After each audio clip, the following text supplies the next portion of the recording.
Antistem pesar, digame hasert una pregunta sensilla pero incomoda, a quin estes poniendo primero en tu vida ultimamente, porc muchos dicen, y tenda tiempo para mai, cuando todo est en orden mi cuidar, ahora no puedo, luego. Y es luego se convierte en meses, en años, en una vida entera, 2026 no es un año más, 2026 es el año en el que decides poner primero, y ojo, pones primero no es egoísmo, egoísmo es vaciar por completo, y luego exigir al mundo que te entienda. La realidad es esta, si tú estás mal tu trabajo se resiente, si tú estás agotado tus relaciones se enfrían, si tú estás apagado tu vida pierde color, tú eres el motor, y un motor sin mantenimiento tarde o temprano se rompe. Vivimos obsesionados con esa producir cumplir, pero hemos olvidado cómo estar presentes, estar en paz, estar con energía. El problema no es que no tengamos talento, el problema es que vamos por la vida con una actitud agotada. Y la actitud lo cambia todo. Dos personas con la misma capacidad pueden tener resultados completamente distintos. La diferencia, una va sobreviviendo, la otra va viviendo. En 2026 aprende a decir no sin sentir culpable.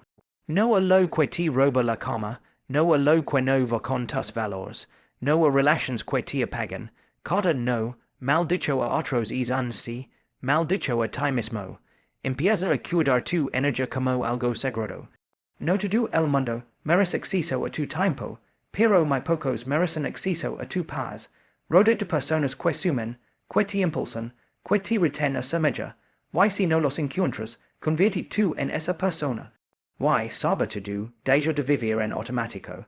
Levantate cada día preguntándote, que persona quiero ser hoy, no perfecta, no invencible, sino coherente, con valores, con ilusión, porque la vida no va a tenerlo todo. Va a disfrutar lo que tienes con la actitud correcta. En 2026, no esperes a tocar fondo para reaccionar. No esperes a perder la salud para valorarla. No esperes a estar vacío para empezar a cuidar. Empieza ahora, empieza hoy, empieza contigo, pont primero.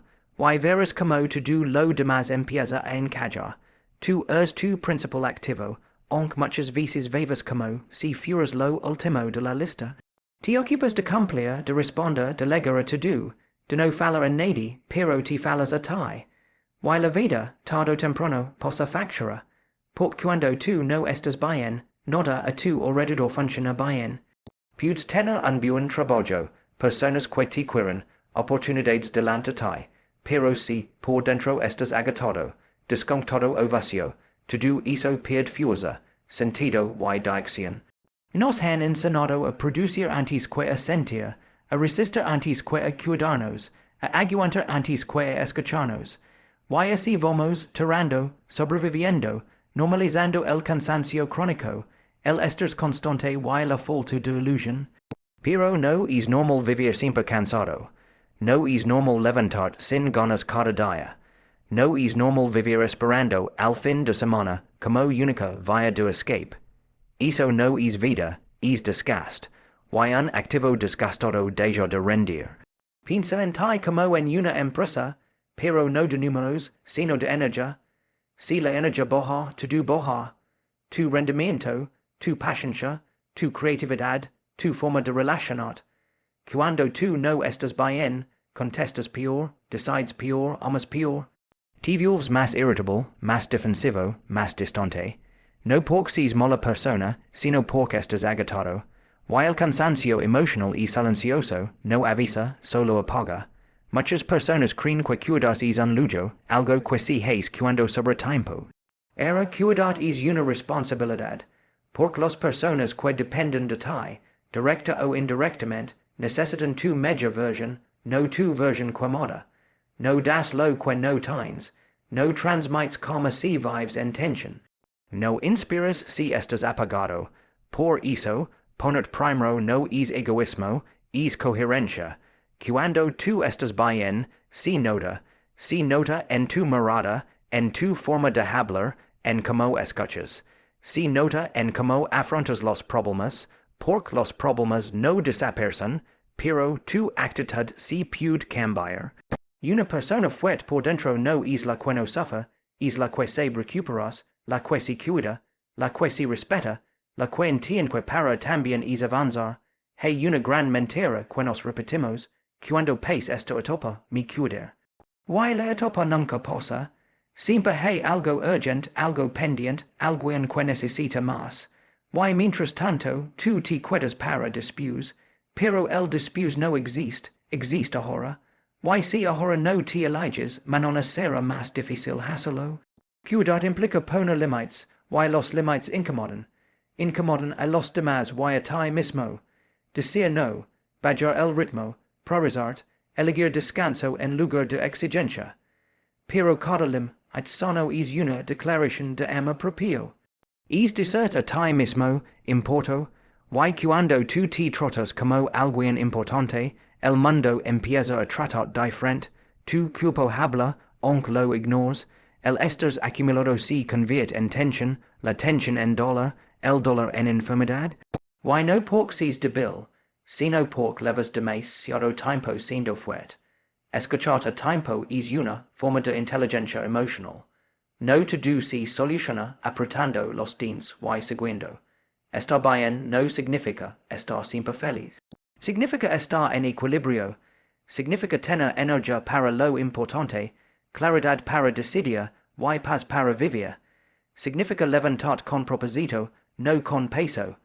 Y eso se construye, con hábitos pequeños, descanso, movimiento, silencio, buenas conversaciones, tiempo contigo. No es complicado pero se requiere compromiso. Cuando tú estás bien tu mejora. Tus relaciones se vuelven más auténticas, tu trabajo más efectivo, tus decisiones más acertadas. No porque la vida sea más fácil, sino porque tú estás más fuerte. Why una persona fuerte por dentro no necesita huir de la vida, sabe sostenerla.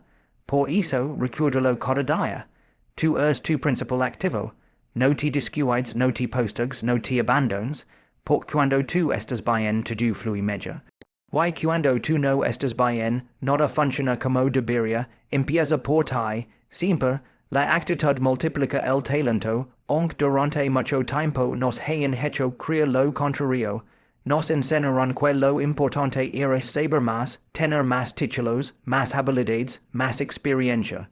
Why claro que todo eso suma, pero no es lo que marca la diferencia real. La diferencia la marca como afrontas la vida, como reaccionas cuando las cosas no salen como esperabas, como te comportas cuando nadie te mira, y como decides levantarte cada vez que quieres. Hay personas con un talento enorme que se quedan a mitad de camino.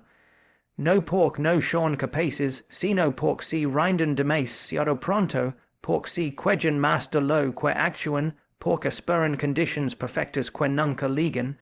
Y al mismo tiempo, hay personas con menos talento que avanzan, crecen y logran cosas increíbles. La razón, una actitud que suma, que empuja, que no se victimiza, y que no se paraliza ante la dificultad. La vida no es justa, y cuanto antes lo aceptas, antes dejarás de perder energía en cosas inútiles. A todos nos pasan cosas buenas y malas. A todos nos toca lidiar con problemas, con errores, con decepciones. La diferencia no está en lo que te pasa, sino en lo que haces con eso que te pasa. Puedes usarlo como excusa o como aprendizaje, puedes usarlo para justificar o para fortalecer. Ahí entra la actitud. La actitud no es fingir que todo está bien cuando no lo está. Eso no es actitud positiva, eso es autoengaño. La verdadera actitud es asumir la realidad con responsabilidad y decidir cómo responder, es decir, esto es lo que hay, que puedo hacer yo ahora. Esa pregunta cambia vidas porque te devuelve el control. Te saca del papel de víctima y te coloca en el papel de protagonista. En el trabajo, en los estudios, en los proyectos personales, la actitud se no, a más de lo que crees. Se nota en cómo escuchas, en cómo colaboras, en cómo aceptas una corrección, en cómo reaccionas ante un error. El talento abre puertas, pero la actitud es la que hace que te los vuelvan a abrir. Nadie quiere trabajar con alguien brillante pero tóxico, negativo o pasivo. En cambio, una persona con buena actitud, aunque aún está aprendiendo, siempre suma. la actitud también define como te hablas a ti mismo, hay personas que se tratan peor de lo que tratarían a su peor enemigo. Si critican, si comparan, si desvalorizan, why así es muy difícil avanzar. La actitud inter no es tan importante como la externa. Crea que puedes mejorar, dot permiso para fallar, confiar en el proceso. Sin eso, el talento se bloquea, cuando la vida aprieta, la actitud se convierte en un ancla, no evita el dolor, pero evita que te hunda, te permite mantener la dignidad, el enfoque y la esperanza. Why no hablamos de optimismo ingenuo, hablamos de resiliencia, de saber que habrá días malos, pero que tú decides no convertirlos en una vida mala. Muchas veces no necesitas aprender algo nuevo, sino cambiar la forma en la que miras lo que ya sabes. El talento sin actitud se oxida. Si queda quieto, la actitud lo activa, lo impulsa, lo hace visible. Es la energía que transforma el potencial en resultados reales. Además, la actitud es contagiosa. Una persona con buena actitud eleva el ambiente, inspira, transmite confianza. No porque siempre tenga respuestas, sino porque siempre tiene disposición. Disposición para aprender, para ayudar, para intentarlo una vez más. Esa actitud abre caminos donde antes solo había excusas. La vida no te va a preguntar cuánto sabes, te va a poner situaciones y te va a observar. Observarás si te rindes, si te adaptas, si aprendes, si sigues adelante. Y en ese examen, la actitud pesa más que cualquier talento. Por eso, cuida tu actitud cada día, no como una máscara, sino como una elección consciente. Elige afrontar la vida con responsabilidad, con coraje y con humildad. Porque el talento puede dar un punto de partida, pero es la actitud la que decide hace, de donde llegas y quien te conviertes en el camino. Pon límites sin culpa, porque decir no, también es una forma de amor propio, aunque al principio cuesta aceptarlo. Nos educaron para agradar, para cumplir, para no molestar, para estar siempre disponibles. Y así crecimos creyendo que nuestro valor dependía de cuánto dábamos a los demás, incluso cuando es darnos vacío por dentro. El problema es que cuando dices sí a todo, muchas veces te estás diciendo no. A ti mismo, a tu bienestar, a tu tranquilidad, a tus propias necesidades. La culpa apers porque confundes límites con egoísmo. Pero poner límites no es rechazar a las personas, es respetar. No es cerrar el corazón, es procharlo. Un límite no es un muro, es una línea clara que marca haste de donde llegas sin romper. Cuando no pones límites, te sobrecargas, te frustras y, sin darte cuenta, empiezas a acumular resentimiento. Y es resentimiento termina dañando las relaciones que querías cuidar. Decir no, duele, saber todo cuando no estás acostumbrado. Duele porque temes decepcionar, porque no quieres quedar mal, porque tienes miedo de que te dejen de cara o de valorar. Pero la verdad es esta, quien solo te quiere cuando dices que sí, no te quiere de verdad. Te quiere útil, no auténtico. Las relaciones sanas se construyen sobre el respeto, y el respeto empieza por el respeto que tú te tienes. Poner límites también es un acto de honestidad, es decir, esto puedo, esto no. Es no prometer lo que no puedes cumplir, no aceptar lo que sabes que te va a desgastar, no cargar con responsabilidades que no te corresponden.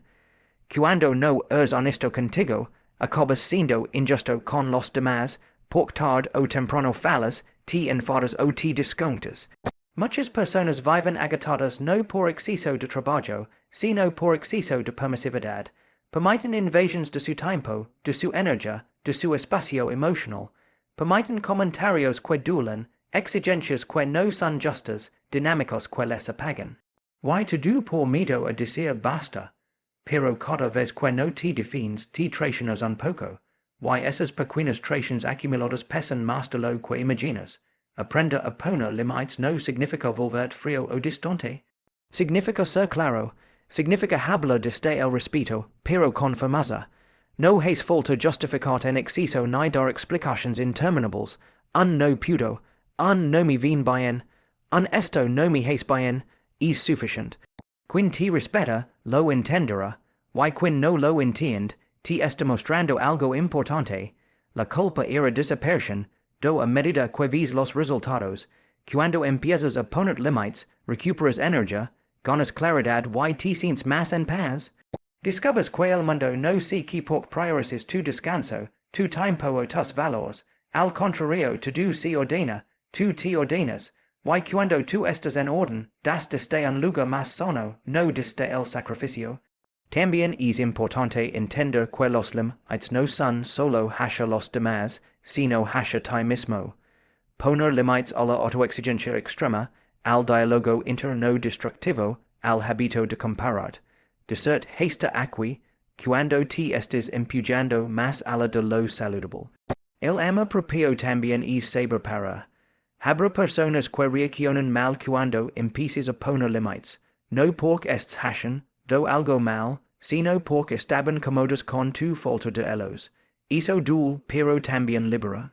Te ayuda a ver que relaciones son recíprocas y que el solo funcionaban a costa de tu desgaste, decir no, es un acto de valencia, es elegat sin atacar, cuidat sin herir, prochat sin culpar. Es entender que no tienes que ganar el derecho a descansar, a decir lo que sientes o a vivir en paz, y lo tienes, pon límites sin culpa, porque cada límite que pones es una forma de decir a ti mismo, me importo.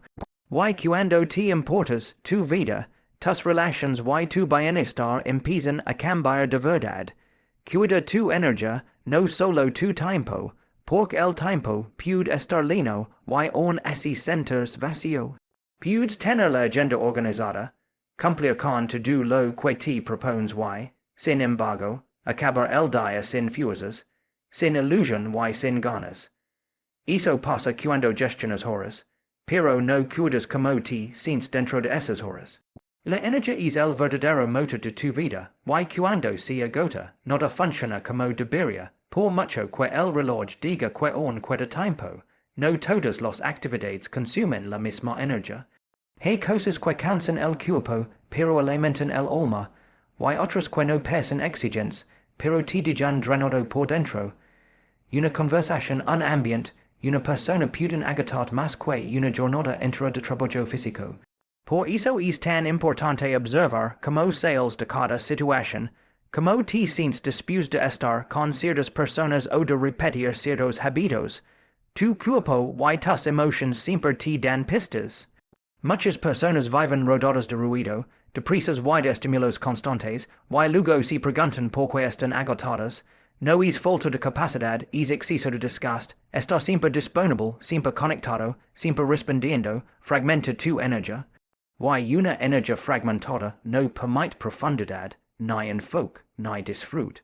Cuidar tu energía implica aprender a bajar el ritmo, a elegir silencios, a darte espacios donde puedas respirar sin exigencias. Las personas con los que te rodeas influyen más de lo que crees. Hay personas que te elevan sin esfuerzo, que te escuchan, que te inspiran, que te hacen sentir visto y valorado.